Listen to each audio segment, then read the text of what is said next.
பிரியமானவர்களே, வாழ்வின் வெளிச்சம் வேத வசனத்தின் மூலமாய் சந்திப்பதில் மகிழ்ந்த மகிழ்ச்சி.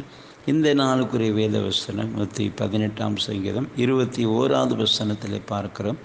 நீர் எனக்கு செவி கொடுத்து எனக்கு இரட்சிப்பாய் இருந்தபடியால் நான் உம்மை துதிப்பேன். பாருங்க, நீர் எனக்கு செவி கொடுத்து எனக்கு இரட்சிப்பாய் இருந்தபடியால் நான் உம்மை துதிப்பேன் என்று சொல்லுகிறதை பார்க்கிறோம்.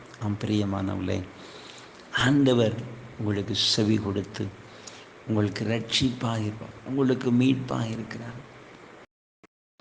நீங்கள் கூப்பிடும் பொழுது, இப்போ பேதுரு தண்ணீரில் மூழ்கி கொண்டிருக்கிறாரு. ஆண்டவரே என்னை ரட்சின்னு சொல்லி கூப்பிடுகிற அந்த சத்தம் இயேசுவின் காதில் விழுந்தது. உடனே அவரை தூக்கினார். இந்த பிறவி குருடன் வழியேறி உட்கார்ந்து பிச்சை கேட்டுக்கொண்டிருந்தான். இயேசு வருகிறான்ங்கிற செய்தியை கேட்டவுடனே கூப்பிடுகிறான், சத்தமாக கூப்பிடுகிறான்.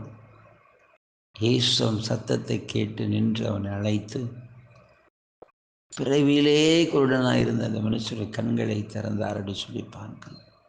இன்றைக்கும் என்ன சூழ்நிலை இருந்து கூப்பிடுகிறீர்களோ கர்த்தர் அதை பார்க்கிறார். வசனம் சொல்லுகிறது, எனக்கு செவி கொடுத்து, நீங்கள் கூப்பிடும் உங்கள் சத்தத்துக்கு செவி கொடுத்து நீங்கள் எந்த சூழ்நிலை கூப்பிடுங்க அதிலிருந்து ஒரு விடுதலை ஆக்குகிற தேவன். ஆமென். கர்த்தர் விடுவிப்பார். நாளில் அம்மையை வசனம் சொல்லுகிறது, உம்மை துதிப்பேன். ஏன்னா எனக்கு ஒரு விடுதலை. என்னை நீங்கள் தூக்கி எடுத்துட்டீங்க, என்னை இதிலிருந்து என்ன செஞ்சிட்டீங்க? ஆமென், காப்பாற்றிட்டீங்க. நீங்கள் கர்த்தரை துதிப்பேன்னு சொல்வதை பார்க்கிறோம். இன்றைக்கும் ஆண்டவர் உங்கள் கூப்பிடுவதற்கு செவி கொடுப்பார், உங்களை விடுவிப்பார்.